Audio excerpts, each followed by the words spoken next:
La mission qui a changé la vie du prince Harry en Afghanistan a inspiré le royal à tendre la main aux vétérans blessés et a finalement trouvé les Jeux Invictus, a-t-il admis dans une interview rétrospective. Le duc de Sussex est actuellement à La Haye, aux Pays-Bas, avec sa femme Meghan Markle pour les Invictus Games. Les Jeux, qui en sont à leur 5e année, voient 500 militaires et vétérans blessés et malades de 20 nations s'affronter au cours d'une semaine de sport adapté. Harry a fondé l'événement en 2014 pour soutenir le rétablissement et la réadaptation des militaires malades et sensibiliser le monde entier.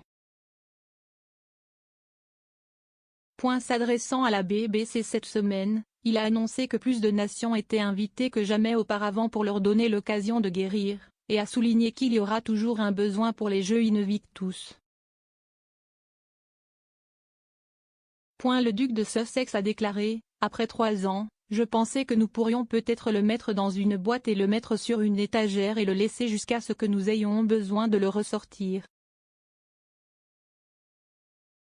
Mais avec l'état du monde en ce moment, il y aura toujours un besoin, pour autant que je sache. Harry était dans l'armée pendant une décennie, après avoir rejoint l'armée en mai 2005. Il a gravi les échelons pour devenir commandant d'hélicoptère Apache et, en 2012, a été nommé par le ministère britannique de la Défense comme le meilleur pilote avant, ou copilote mitrailleur, de sa classe de plus de 20 personnes. Le royal a révélé une fois que sa sensibilisation aux anciens combattants avait été inspirée par son premier déploiement en Afghanistan en 2008, où il avait été témoin des effets déchirants de la guerre.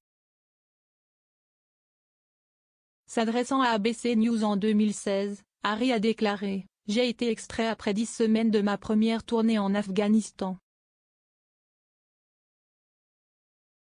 J'avais tout fait pour m'en sortir.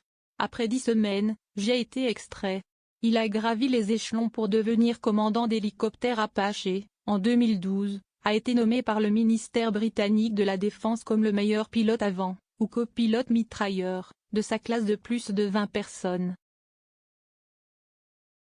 Le royal a révélé une fois que sa sensibilisation aux anciens combattants avait été inspirée par son premier déploiement en Afghanistan en 2008, où il avait été témoin des effets déchirants de la guerre. S'adressant à ABC News en 2016, Harry a déclaré « J'ai été extrait après 10 semaines de ma première tournée en Afghanistan. J'avais tout fait pour m'en sortir.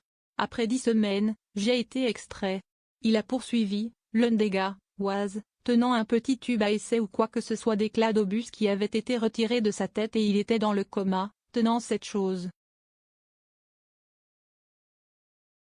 Et je me suis dit tout à coup, les gens ne voient pas ça. Au cours de ces 10 semaines, je n'ai jamais vu la blessure, une partie de la guerre. J'en ai seulement entendu parler. C'est comme ça que tout a commencé pour moi. Il y a une raison pour laquelle j'ai été dans l'armée et je n'aurais jamais quitté l'armée sans avoir joué ce rôle. Ces personnes sont des modèles et elles doivent l'être. Il doit être célébré davantage au sein de la société. L'apparition de Harry et Meghan aux Jeux Invictus aux Pays-Bas est la première fois que le couple est connu pour être ensemble sur le sol européen depuis qu'ils ont quitté la société en 2020. La semaine dernière, Harry, qui vit à Montecito, en Californie, avec sa femme et ses 2 enfants, est venu voir la reine en route pour les Jeux. The Duke of Sussex has revealed the Queen was on great form during their meeting, and said he wanted to make sure Her Majesty is protected. Speaking to NBC's Today Show, Harry said the visit allowed him to check that the monarch, 96, has the right people around her. He added, "It was really nice to catch up with her.